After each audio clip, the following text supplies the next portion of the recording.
Hello and welcome. This is another in the 10-minute tips series of recorded programs for credit and collection professionals. This one is on assertiveness in the debt collection process. My name is Michael Dennis, and I will be the presenter today. Let's begin with an introduction. Being assertive is going to help you as a business-to-business collector to get what you need from your customers. Being assertive will help you as a collector to gain the respect of your customers and at the same time to become more productive. With this in mind, assertiveness is an essential skill for any business-to-business debt collection professional. And I would add that assertiveness and self-confidence are linked. And if a collector is not assertive, then their customers will perceive that collector to lack confidence in their ability to collect the past due balance in a timely manner. Risks associated with being more assertive. There are, in fact, risks associated with a scenario in which you, as a collector, decide to become more assertive with your customers, especially if previous collection activities have been more collaborative and less assertive. And this is true to the point that I would add that we can expect some level of resistance if and when we decide to become more assertive in our interactions with delinquent customers. In fact, we can expect some form of pushback from our customers as well as potentially some pushback from the sales department. With this in mind, we need to make sure before we begin becoming more assertive that senior management understands and supports a more assertive approach to the debt collection process. Here's an example of being or becoming more assertive. Let's begin with this assumption. Although I don't think it's an assumption, I think it's true. Most customers' accounts payable departments receive far more voicemail messages than they can or will respond to in any given day. Therefore, if you as a collector have got to leave a message for the accounts payable department, the assertive way of handling that situation is to make certain that the message you're leaving conveys the right message, that it is a good message to leave. So at a minimum, the message you leave needs to be clear and unambiguous.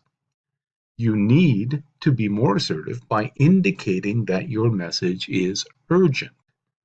You can add to the importance of the call by indicating that it is essential that the customer respond immediately because your message is important.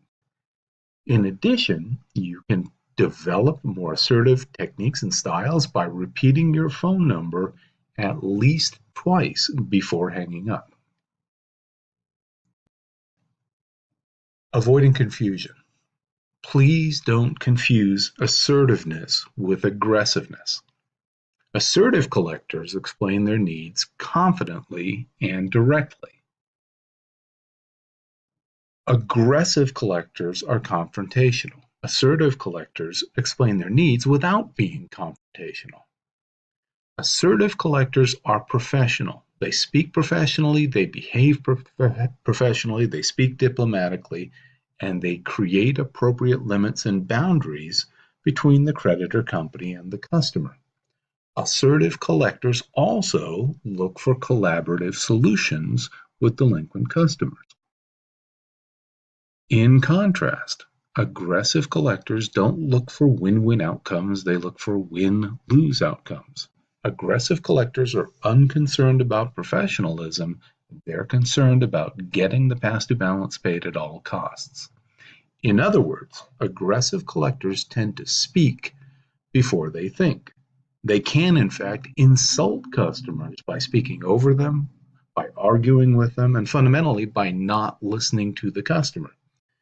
And of course, because they're aggressive, they're focused on win-lose outcomes. They assume it's a zero-sum game, and as a consequence, they're more concerned about collecting the past due balance than they are about maintaining customer goodwill. And every member of the credit department and every employee of the creditor company has got to be concerned about customer goodwill. It's something that we cannot exist as an organization without, and every member of the credit department has an opportunity to maintain and build goodwill, or alternatively, to do significant damage to customer goodwill. So please don't confuse assertiveness with aggressiveness. A paradigm shift. For some collection professionals, becoming more assertive in discussions with customers requires a fundamental change in the way they do their work. For example, what they may have done in the past is the equivalent of dialing for dollars. Basically, they avoided confrontations, they avoided negotiations, and fundamentally, the collector was, with some exceptions, largely willing to accept whatever commitment the delinquent customer provided. The problem in many organizations is that assertiveness and confrontations are actively discouraged. For example, we wouldn't want to have a confrontation with our boss. We would not want to have confrontations with our coworkers. And as a consequence, often that carries over into interactions with customers. And my argument is that we have to be assertive in order to optimize our collection efforts. Assertive collectors are also collaborative. They're looking for outcomes in which the customer and the creditor company and the credit department are happy. And assertiveness, in my opinion, is the happy medium between aggressive and passive collection efforts. Assertive communications with customers are always professional, and they are instances in which we as collectors express ourselves clearly, directly, and honestly. So I want to thank you for your time and attention. I hope you found the presentation to be interesting and useful. If you are interested in learning more about effective communication in the credit department, please contact the sponsoring organization to ask for information about the 1-hour presentation on effective communication or to order that on-demand program. Have a great day.